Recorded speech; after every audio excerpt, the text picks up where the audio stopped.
Assalamualaikum warahmatullahi wabarakatuh.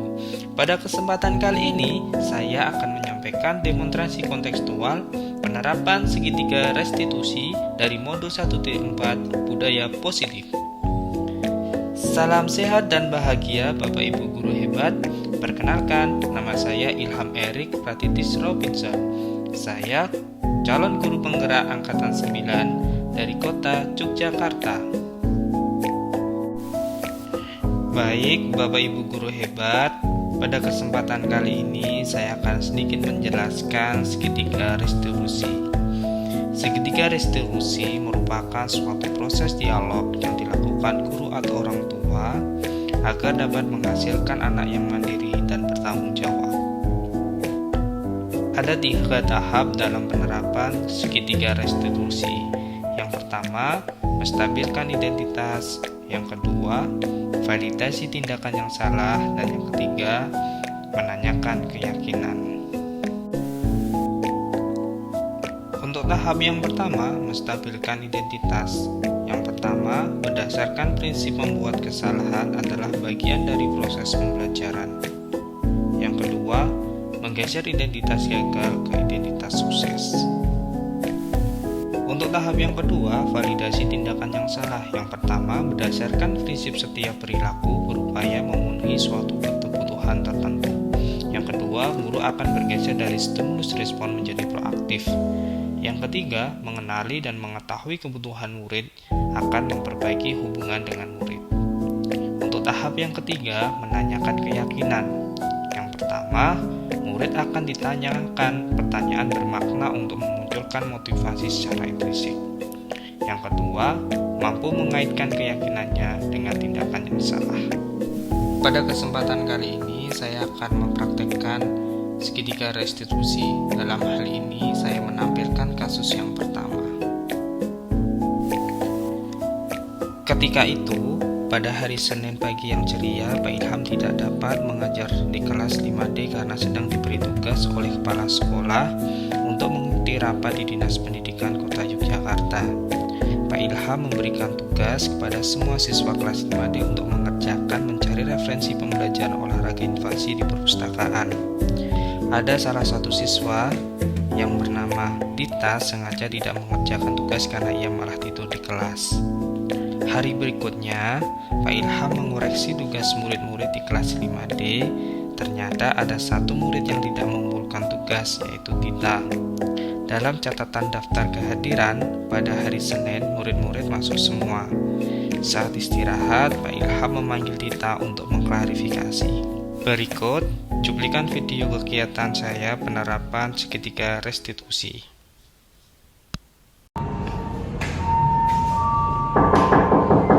Assalamualaikum Pak Ilham. Waalaikumsalam, silakan masuk Mbak Dita.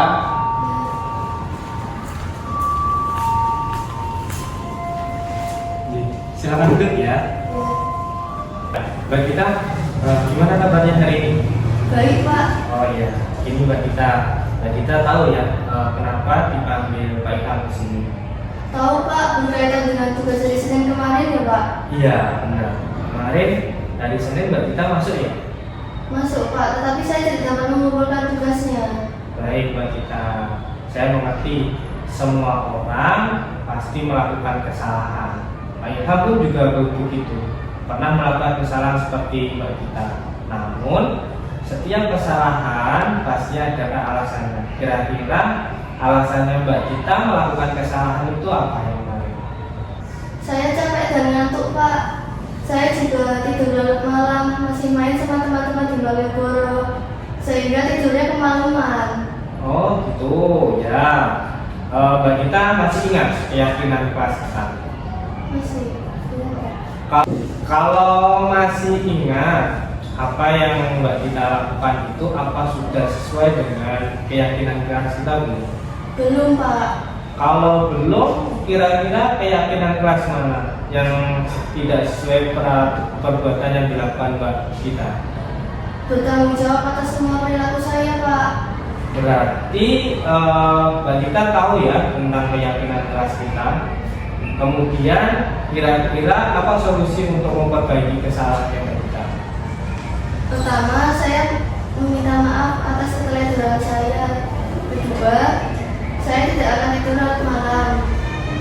ketiga, saya akan mengerjakan tugas yang diberikan Pak Ilham kemarin. Oh gitu, baik. Pak Ilham sangat mengapresiasi atas tanggung jawab Mbak Gita terhadap kesalahannya. Saya harap lain kali tidak diulang lagi ya. Terus semoga ke depan nanti Mbak Gita lebih giat lagi dalam belajar. Sekarang Mbak Gita boleh istirahat. Baik, terima kasih Pak. Ya, sama-sama Mbak Gita. Silakan. Assalamualaikum. Waalaikumsalam. Untuk berikutnya, saya akan menampilkan kasus yang kedua terkait penerapan segitiga restitusi. Pada kasus yang kedua ini, ketika itu pada hari Jumat pagi, jam pertama di kelas 5 C SD Negeri Pujukusuman 1, pada saat pembelajaran PJOGA berlangsung, ada salah satu murid yang bernama Nina datang terlambat masuk dan tidak mengenakan baju seragam olahraga. Nina datang masuk sekolah dikarenakan perutnya sakit. Berikut cuplikan videonya. Assalamualaikum Pak Ilham. Waalaikumsalam. Silakan masuk Mbak Nina. Ya, permisi. Silakan duduk ya Mbak Nina ya. Selamat pagi Mbak Nina. Hai Pak Ilham. Gimana kabarnya hari ini? Baik Pak. Ya. Sehat kan? Ya, Oke. Mbak Nina, tahu kenapa dipanggil Mbak Ilham ke sini? iya Pak, karena kemarin saya datang terlambat dan tidak menggunakan sarung olahraga. Nah, tadi Mbak Nina berangkat ke sekolah belum? Kalau saya berangkat sekolah jam 7.15 Pak. Jika Mbak Nina berangkat jam 7.15, sedangkan sekolah kita masuk jam pukul 7.00, apakah Mbak Nina masuk tepat waktu? Iya Pak, saya berangkat waktu karena seharusnya saya bisa Pak di sana jam 7 pagi. Iya ya, jam pertama jam PJOGA. Begini Mbak Nina, bahwa setiap manusia itu pasti melakukan kesalahan, baik disengaja maupun tidak sengaja. Pak Ilham pun juga pernah melakukan kesalahan. Pastinya Mbak Nina punya alasan nih kenapa terlambat. Iya, kemarin saya makan olahraga, jadi saya bergerak berbalik. Terus tadi juga lupa bahwa pembelajaran ada di Pak. Oh Jadi gitu. tidak menggunakan sarung olahraga. Oh gitu.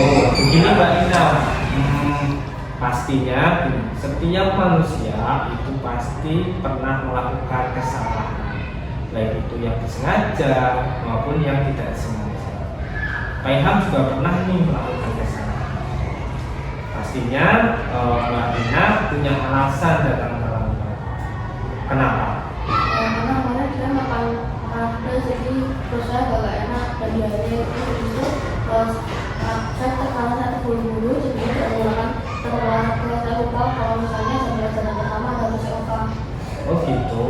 Baik. Pak Ilham menerima alasan Mbak Nina. Apakah dengan Mbak Nina datang terlambat dan tidak mengenakan seragam olahraga atau baju olahraga sudah termasuk keyakinan kelas kita? Kenapa saya mengabaikan kapasitas? Masih ingat ya tentang keyakinan kelas kita terkait pembelajaran PJOGA? Iya Pak, membawa sarung olahraga datang lebih awal dan membawa sepatu dan membawa ini Pak. Oh gitu. Baik. Kalau Mbak Nina masih ingat tentang keyakinan kelas kita, langkah-langkah apa yang akan Mbak Nina lakukan jika ingin masuk sekolah tepat waktu? Datang lebih awal, lalu menjaga konsumsi makan dan mengabari jika ada hambatan, bertanggung jawab dan berdisiplin lagi Pak. Oke, kalau begitu Pak Ilham sangat salut kepada Mbak Nina sudah berkata jujur dalam menyampaikan alasannya kenapa datang terlambat, kenapa tidak mengenakan seragam olahraga. Baik, semoga ke depan Mbak Nina tidak mengulangi lagi dan Pak Ilham doakan agar Mbak Nina sukses, selalu tambah pintar dalam belajarnya, serta selalu menaati keyakinan yang ada di kelas maupun keyakinan yang ada di sekolah. Silakan, setelah ini Mbak Nina silakan untuk istirahat. Ya baik Pak, maaf dan terima kasih ya. Ya, terima kasih Mbak Nina, silakan. Waalaikumsalam. Demikian video penerapan segitiga restitusi. Selanjutnya akan saya tampilkan testimoni dari 2 siswa yang sudah melaksanakan atau melakukan penerapan segitiga restitusi. Perkenalkan, nama saya Dita, murid kelas 5D yang diampu oleh Pak Ilham selaku guru PJOK. Pada dasarnya, saya senang dengan Pak Ilham selalu menyampaikan kepada murid-murid yang melanggar keyakinan kelas seperti saya. Karena dengan cara tersebut, saya dapat menggali kesalahan yang saya perbuat, sehingga nantinya tidak akan mengulang kesalahan kembali. Pak Ilham selalu memberikan motivasi yang positif kepada saya sehingga saya selalu menyenangi pembelajaran yang diajarkan Pak Ilham. Saya doakan Pak Ilham sehat selalu, diberikan panjang umur sehingga dapat mengajar kami terus. Assalamualaikum warahmatullahi wabarakatuh. Nama saya Dina dari kelas 5C yang diajar oleh Pak Ilham selaku guru PJOK. Saya senang dengan Pak Ilham karena telah membimbing saya dan teman-teman saya yang melanggar keyakinan kelas seperti saya dengan cara tidak memberikan hukuman langsung, karena dengan cara tersebut saya dapat memotivasi untuk tidak melakukan lagi tanpa ada paksaan. Apa yang dilakukan oleh Pak Ilham membuat saya senang dan berantusias untuk mengikuti pelajaran PJOK, sehingga kami belajar lebih semangat untuk datang ke sekolah. Terima kasih. Wassalamualaikum warahmatullahi wabarakatuh. Demikian, terima kasih telah menyaksikan video ini. Salam guru penggerak, tergerak, bergerak, menggerakkan. Wassalamualaikum warahmatullahi wabarakatuh.